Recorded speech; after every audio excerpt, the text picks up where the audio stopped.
गोमाताच मानतो.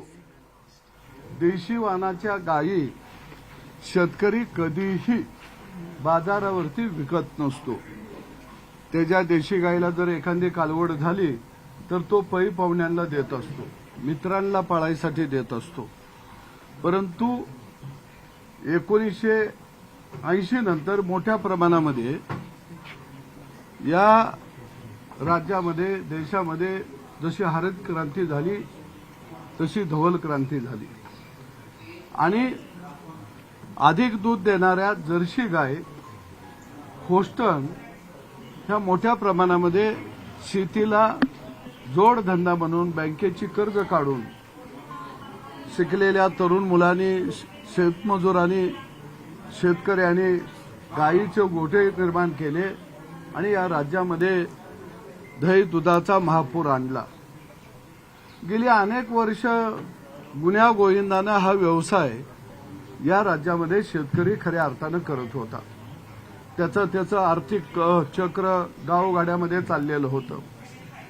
शेतकऱ्याच्या घरामध्ये 2 एकर जमीन असेल तर तो सर्वसाधारणपणे 2 ते 4 गायी पाळत होता.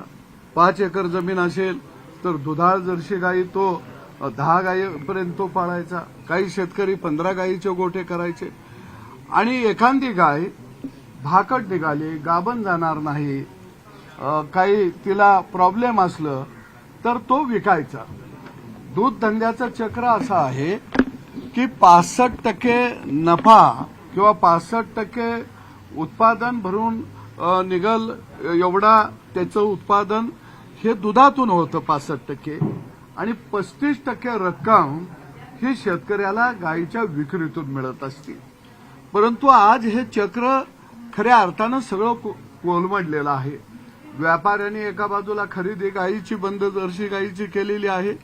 त्यामुळं आमची भाकड गाय, गाभ न जाणारी गाय 40,000, 50,000, 60,000ला जायची ती आज आमची कोण फुकट न्यायला तयार नाही. गायीला जे खोंड होतात, जर्सी खोंड गाय आम्ही अवताला फार झुंपत नाही. आज ती खोंड सुद्धा कोण घेऊन जायला तयार नाहीये.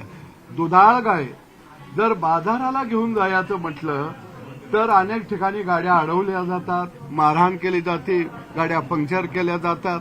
त्यामुळे आमच्यासमोर प्रश्न तयार झाला आज गावगाड्यातल्या शेतकऱ्याच्या समोर, गोपालकाच्या समोर की या भाकड गायी काय करायचं, मग या फुकट देऊन टाकायचं का?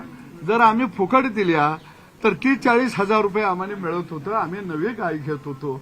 ती नवी गाय सुद्धा आम्ही आज घेऊ शकत नाही आणि याचा परिणाम असा झाला की दुधाळ गायींना सुद्धा आज बाजारात भाव राहिला नाही. या सगळ्या व्यापार ठप्प झाल्यामुळं 1.5 लाखाची गाय आमची आता 40 आणि 50,000 रुपयाला जायला लागली. दुसऱ्या बाजूला शेतकरी जर्सी गाय कधी विकतो? 2 गायीच्या 4 गायी झाल्या, त्याच्याकडे जागा जर 2 गायीच्या असल्या तर 2 गायी तो अडचणीच्या काळामध्ये विकत असतो. खरं बघितलं तर ती एक एटीएम सारखा वापर शेतकरी करत असतो. मुलगा आजारी पडला, बायको आजारी पडलं, लेकराची फी शाळेची भरायची असली तर तो एखादी गाय बाजारात नेतो, त्याचे 2 पैसे त्याला होतात आणि तो त्याचा खर्च भागवतो. पण आज ही सगळी व्यवस्था ठप्प झालेली आहे. या राज्यामध्ये 2 कोटी लिटर दूध माझ्या मायबाप शेतकऱ्यानं तयार केलंय. देशात 63 कोटी लिटर दूध माझ्या मायबाप शेतकऱ्यानं तयार केलंय आणि त्याची साखळी आम्ही अशी का तोडायला लागलोय? एका बाजूला जनावरांचे बाजार सरकारनं निर्माण केले. अरे गायी नाही विकायच्या, बाजार नाही करायचा, तर मग ते जनावरांचे बाजार तर आपण खऱ्या अर्थानं बंद करूया. पूर्वी आम्ही, माझ्या बापानं बेंगलोरवरनं गायी आणल्या, आम्ही जाऊन म्हैसाणावरनं म्हैशी आणल्या, हरियाणामधून अनेक दुधाळ जातीच्या गायी घेऊन आलो. आता हे येणं अशक्य झालेलं आहे. नवीन जाती जर आल्या नाही